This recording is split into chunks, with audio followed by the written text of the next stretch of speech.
Hey everybody, today we're going to go over the beta launcher and how to get into your first space. So once you've downloaded the Modus 2 beta, you'll just log in with your credentials and it should open up this launcher. You'll have a couple DLCs you have to download.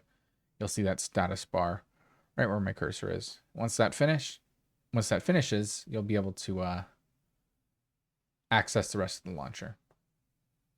First thing I'm going to take a look at is the settings section and go to project defaults. I'm going to set my default units here. I like feet, inches. You can choose whatever you want. And then you show how it's displayed here, whether you like fractions or decimals. I'm just going to keep mine here at tenths of an inch. The other things to take a look at are our line drawings and 360 images. Both of them let you upload your company logo. In the case of line drawings, you can change the paper size that the PDF will come out as. You can input all your company information here. And in 360s, you can upload a logo. You can put in a logo URL. So when they click on it, it'll redirect there. You can have it show the title of your workspace that you're using, and you can have it show the logo on every 360 that you take. Those will just be in this menu. Once we're done with that, to jump into our first session, you'll just hit this default session. You can also configure the name of it here. So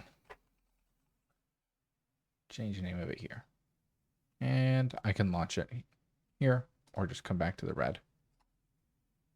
Quick launch button.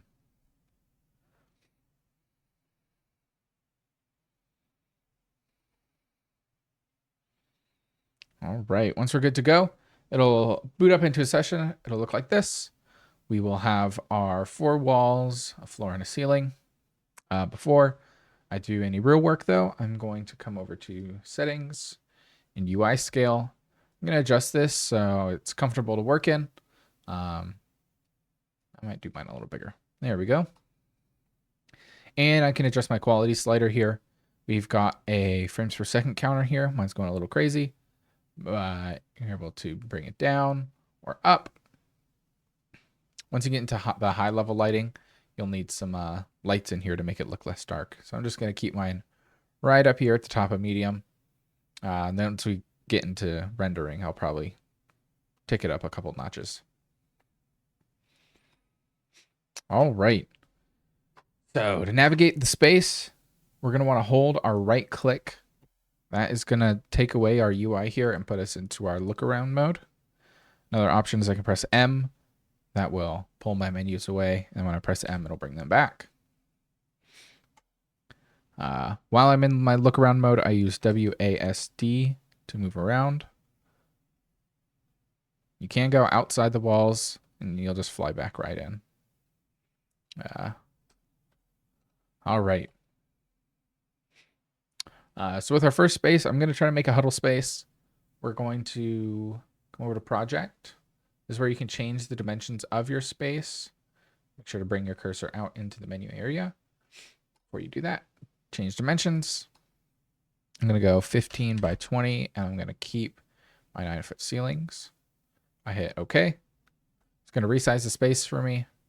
I'm going to move back into this little corner so I can kind of see what I'm doing. Alrighty. Let's see. I'm going to try to keep this as my accent wall here. I just want a different color. I'm going to click on it with my left click. Here we go. And I'm going to change this color right here to like some kind of blue. All right. And for these other 3 walls, I don't really want the trim on them. So I'm going to come over here. I'm going to left click. And if I press and hold Control, I can do a multi-click or a multi-select. So I've got all 3 selected now. And when I take the baseboards off and the top trim off, you'll see that's all reflected there. I'm going to click on my ceiling. I'm going to switch us to a drop ceiling. And the same with my carpet. I'm going to switch us to some industrial carpet. A lot of these have color options that I could go through and edit if I wanted to. I'm just going to keep the defaults for simplicity's sake. All right. Now to drag in a couple objects. Come over to my object library And I'm just going to search for table. Table, I'm going to grab a generic conference table right here. Drag and drop it in. Once I've got it in the location I want, I'm going to use my scroll wheel. It's going to rotate it. I'll see I've got these tools up around here. I'm able to swap what tools I'm using. So this is our resize. I can click them up here, or I like to use the hotkeys, which are W, E, and R. W for movement, E for resize, R for rotate. Let me go back to resize mode. Get a little bit of better camera angle. I'm gonna make this a little bit longer. I'm gonna use my arrow for my movement, so it'll snap right up against the wall. Next, I'm going to grab a screen. I'm going to type in screen, and I'm going to use another generic, our flat panel TV. Drag and drop it in. I'm going to change the size over here in the properties panel. 70 inch. It might be a little big, but we'll take a look at that later. Next thing is a video bar. So I'm going to just search video bar. Got a couple different brands in here, but I'll just stick with our theme of generic objects. Pull this one in. All right. I'm actually going to go and I'm going to look at my current lens height by turning this toggle on in the properties. I'm going to bring this down to 46 inches. Oh, I guess I need to bring it up a little bit. There we go. Perfect. I think all this space is missing now are a couple chairs for people to sit in, maybe a door for people to enter and exit out of, and a conference controller. So I'm going to go ahead and look for those objects. I'm going to grab one office chair. I think this is going to be my enter and exit wall. So I'm going to do a door. Commercial door sounds good to me. And a commercial glass wall. So you can see it snapping between the middle and the edge there. I can either disable my snapping altogether up in this menu here, or I can turn on individual axes via these toggles. Right now I'm kind of fighting with my center and edge snapping, so I'm just going to go ahead and turn all my center snapping off because I want to make sure that these architectural elements are snapping to the floor and not to like the middle of the wall.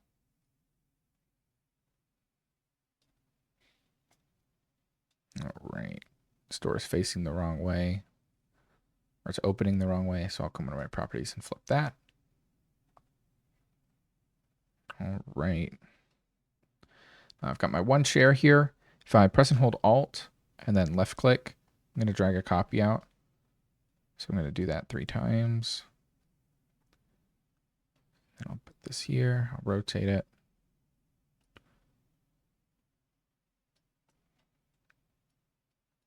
Let's go like this. Do a little bit more. There we go. All right. Let me rotate these chairs so they're kind of facing our screen here. That's just for aesthetic's sake. All right.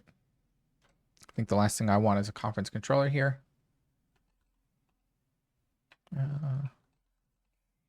And we don't have a generic one, so I'll just grab a Crestron. Throw it on our table. All right. Now I could go through and I could check my field of view. This is the generic one. So we put in some default properties here. If you needed to read off of a specific spec sheet, you could do that. Or you could browse our library, see if the product you're looking for is already included. I'm just going to keep our defaults for now. I can turn on visualizations like my field of view indicator. can turn on design assistance, like putting a head in a seat.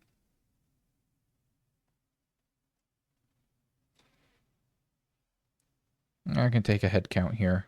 Let's go full screen. 1, 2, 3, 4, 5, 6. I can see that as long as I've got a 120-degree field of view on my video bar, I'd be able to capture all 6 of my participants in my little huddle room.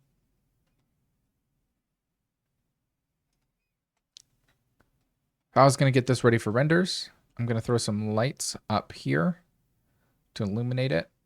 And I'd probably put some content on the screen. Content gets controlled in this media tab. I'll just throw up a Teams gallery. There we go. Let me work on some lights. So instead of searching, you can also use our filters that we have built in. I'm going to go over to lighting, and I'm looking for this drop ceiling LED. Alrighty. So you can see it's one tile. If I'm in my resize mode, I can stretch that. Pretty standard looking things. Now if I press and hold Alt and I drag on my axis locked movement arrow, it'll keep my copy locked onto that axis. So it makes things like spacing out these lights pretty simple. Oops, I went down. All right. This looks pretty well illuminated. Let's take a look at what happens when I go into my high quality rendering mode. And it's looking not too bad. We need to doll things up. I can bring out my lighting and I can just increase all lights, or I could do individual control. All right. All right, this looks like a good first space. Let's take a break here, and next time we'll turn this into a medium conference space.